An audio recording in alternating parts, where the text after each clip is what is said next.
Lincoln, could you talk about the keys to the decision today to name Kyler as your starting quarterback? It was pretty, pretty simple, honestly. I don't know that there's some elaborate breakdown, that we have. I just think he, as we looked at the whole body of work, thought that he was just slightly ahead of Austin. And so it was a very close one. Like I told you guys the other day, it was very close, stayed that way, one of the closest that I've been involved with. They both did a tremendous job. At the end of the day, only one can do it, and we'll need them both to be successful this year, we know. And but Kyler's going to be the guy right now. Lincoln, what changed, or how did it evolve since Monday? Just a couple more practices, honestly. We put the same amount of weight or importance on each and every day. So I don't know that we learned just something earth-shattering here in the last 2 days. I think, again, it was getting a chance to see these guys in a little bit more of a prep mode, getting to see them against a scout team, working against some of the, our upcoming opponents. So getting to see them a little bit in a different light, and then just gave us a little bit more to look back on and make our decision on. How did Austin take the news? Like any competitor you would expect. Handled it, in a very mature way. Well, certainly is disappointed, wants to play. For a guy like him, you can't sit there and say, well, what I did here over the last, several months didn't work. What he did over the last several months did work. He's a much, much improved player. It's going to help him a lot going forward, and he's got to continue to bring the same mindset and attitude that he did throughout this entire competition, because regardless of anybody else, he has improved dramatically. And and he started it off today. He came out there on what we all know is a difficult day for him, and had a heck of a practice. How much do you think his improvement helped Kyler along? I don't know. I mean, the competition always helps. They probably helped each other. When you got two guys that are playing at a high level, they both understand somebody's not going to win this by default. It's sometimes you have only one good player, and it's pretty obvious, and regardless of what you say, it's clear to everybody who it is, and that this guy's just a whole lot better. And that wasn't the case here. So they made each other better. They fed off of each other. When one of them would raise their game, the other one would answer back, and they both played at a high level. So it's made them better individually, and it certainly made this team better. Lincoln, how is this talk with Austin different compared to last year when you told him he was going to redshirt? It's a different, competition to be the starting guy is just different. There's a different feel to it. He's in a lot different place than he was. He was just coming off of his first year backing up Baker and still trying to figure it all out. That had been a little bit of a whirlwind for him, as we can all imagine. And in last year for his development, it made a lot of sense. This year was different because his approach was better. He's a much better player. He's more invested, more in tune with what we're doing. I mean, he played at a high level, so it was. This one's always hard, no doubt, when both guys are playing at a high level. And but that's part of it. He gets it. We all get it. And he's going to have an important role going forward for this team. We're going to need him, and I think he'll be ready to respond when that time comes. Kyler says that he's been playing the best that he's ever played. Can you kind of put that in perspective, what you've seen different from him when you first arrived to now? He's certainly grown a lot. I think maturity-wise, he's grown a lot in every sense of it. I feel like the last 2 years were really good for him. He came into A&M, so heralded, so much hype behind it, and then to be able to come here, kind of catch his breath, learn from this program, the culture in this program, from the people in it, to have different roles, from going to being a scout team guy, and then being a backup last year. Those are roles that he's never had to have in his life. So that was all good for him. I think to understand the whole process, what it really takes to be great, and so he's got a lot better. He's got a long ways to go.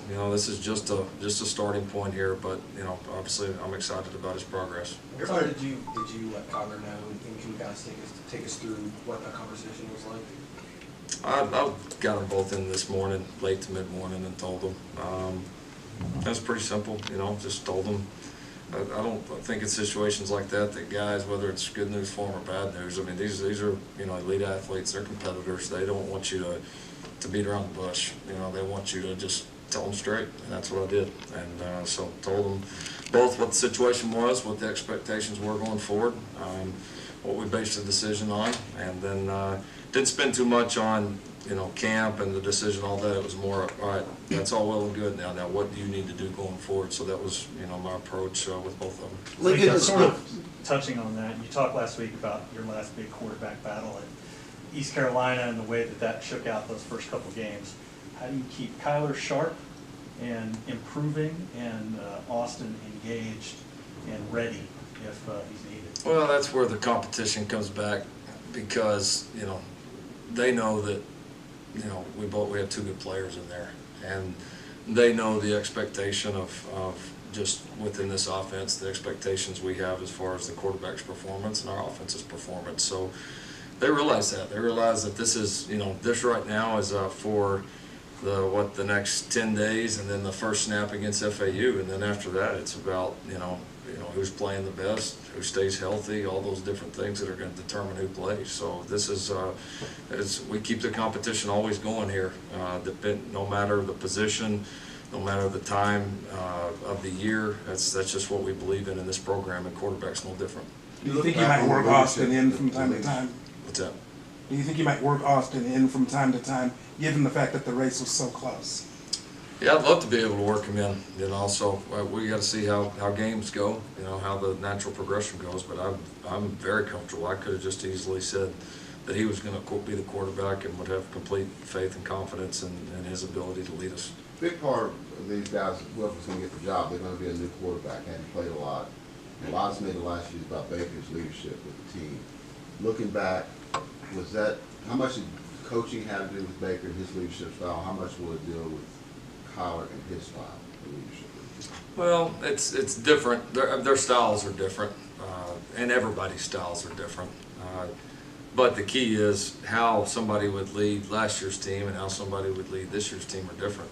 The team dynamic is so different, and being a quarterback is you got to be what your team needs you to be in those moments, and part of it is knowing your team well enough to figure that out. And so there's things that these guys both do well as leaders. There's things Kyler does very well as a leader. There's things he's got to grow on, just like all the young quarterbacks that we've had. But I'm confident in his ability to lead our group and to do his job. And he's got to do a great job, like all of our players, like me as a head coach, of figuring out how this team needs to be led and what's the most effective way to do it. Lincoln, he's so fast that it's, when you talk about him, it's hard not to focus just on that speed, but he's shown you that he can really throw the ball. I mean, obviously he couldn't quarterback here if he didn't throw the ball. It seems like nationally a lot of people miss that he's been a pretty good throwing quarterback for you, hasn't he? Yeah, you said it. Guy wouldn't be able to play here, nor would we recruit him here if we didn't think they were going to be a good enough thrower. It starts with that. It starts with the ability to lead, and it starts with the ability to throw the football. And everything else is all well and good, but our guys are going to have to be able to do that. So he's going to get his chance. People can say this or that, but he'll get his chance to show what he can do. Lincoln, how do you moving forward? How do you kind of have to manage expectations? Because you look at Baker's start; he was good against Akron, but it really took that second half of Tennessee before he kind of started becoming who he was as a quarterback in this offense. Do you kind of have to manage, any kind of frustrations you might have early on with Kyler? Well, we're in a different time and place, but I do think it is important, for all of us to keep in perspective. You said the second half of Tennessee. It's really the second half of the fourth quarter and overtime, and then we had a couple games. I think we played Tulsa here, and he played pretty good. Didn't play well at Texas. Really the first half of that season was just okay offensively, quarterback, all the above. Some great moments, some not great moments, and second half of that season is where he started to take off. But then again, he was also dealing with, a brand new offense at the time, as were all those other offensive players. So our expectations are high. We've got good players around these guys. These guys are good players. Our expectations offensively, I would say, are right where they've been here for the last couple of years. Who have asked you about mistakes, Lincoln? And the last time anyone saw Kyler consistently at quarterback, he was still making them at A&M. Was that a case at that stage of his career of a supreme athlete still trying to figure out the position? I don't know. Last time everybody saw Baker before he played here, he made a bunch of them too. Right, and the growth was obvious in his case. I take it you see the same Yeah. potential for a curve there. Sure. for them. No, it's hard for freshmen to play Right. at this position. No question about it. It's doable. You see some guys across the nation having some degrees of success. Most of them don't have the leeway or put as much on them, that we do offensively. But yeah, I think Kyler's certainly grown. I haven't paid a whole lot of attention to what he did at A&M other than when I looked at him before we brought him here. But I'm happy with his progress. I think he's quite a bit different than he was then. Did you notice Kyler carrying himself differently today, officially knowing that he's the guy? No, not really. I mean, he's kind of his own guy, and they need to be. And I think he's worked hard to try to lead here, and will continue to do so. But no, I'm sure. It probably felt a little different to everybody out there, for the first day. But that's just a first day thing, and tomorrow it'll be back to business as usual. How's this going to help you as an offensive coordinator, knowing who your quarterback is going to the opener now? Well, it helps, but also, we're one snap away from in a lot of different situations of playing with the other guy. And then I think also, luckily enough, I've had these guys here now for multiple years, and so I feel like I've got a good grasp on, what they're comfortable with, what they do well, what they don't. Well, I'll continue to learn about them. We will as a staff, but it's not like it's two new guys rolling in here. So I think we've got a pretty good grasp on what they can do well and how we can tailor it best to fit both of them. Along those lines, you've talked about that tailoring to the quarterback. Now you have the player. How does that kind of make it easier for you now going into the season? Maybe open up the offense more than maybe you had it during fall camp at all? And how does that make you feel going forward? Makes me feel fine. I mean, somebody's got to play. I don't know opening up the offense. I mean, we've been pretty wide open here for the last few years, so we're going to try to keep scoring some points, try to do the best we can each and every week. I don't know that we ever feel like, well, all of a sudden we're just opening it up. It's just more of, what do you have at a certain time? What's going to be the best strategy and scheme to help us score points and try to win this game, and whatever that is, we do it. Lincoln, this game is such a quarterback-driven game, and it's difficult to win if your starting quarterback is injured. What's your fear factor right now, your fear level of letting him run, letting him be the athlete that he is? I don't coach with fear. This is football. Things happen.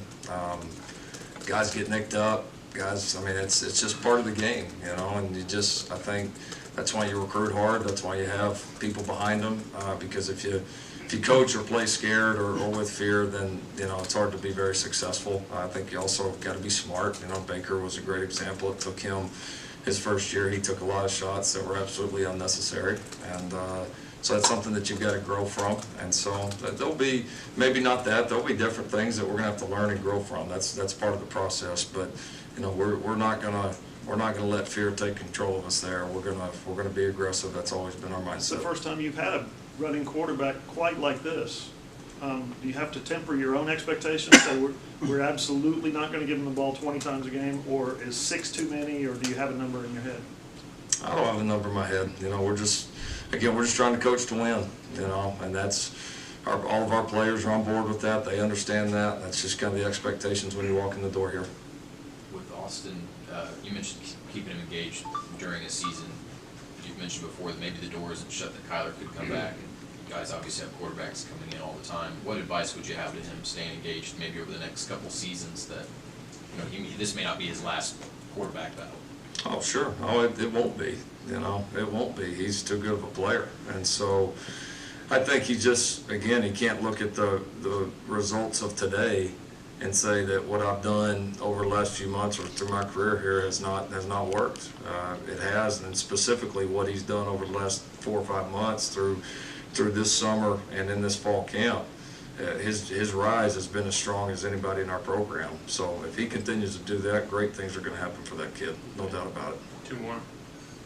Kyler's a pretty stone-faced guy. Did he give you any kind of reaction at all when you gave him the news? Yeah, I mean, he's excited, but I mean, I think both those guys, regardless who I would have told the good news to, I think they both understand that the real work's ahead. And this is just part of the process. That's, again, it's where it goes back, being good to having guys that have been through this program. They've played in games. They've backed up guys. They've seen a lot. Now, I know they've got to go do it, but, they don't get too high or too low, and I think they understand, everything that's getting ready to come at them. I think they understand that it's going to be a long process, and we're off to a good start, but we as a team and they as players have a long ways to go. Lincoln, now that you've named a starting quarterback, did you name a starting center to go along with that? Not yet, not yet. We're not yet on that one.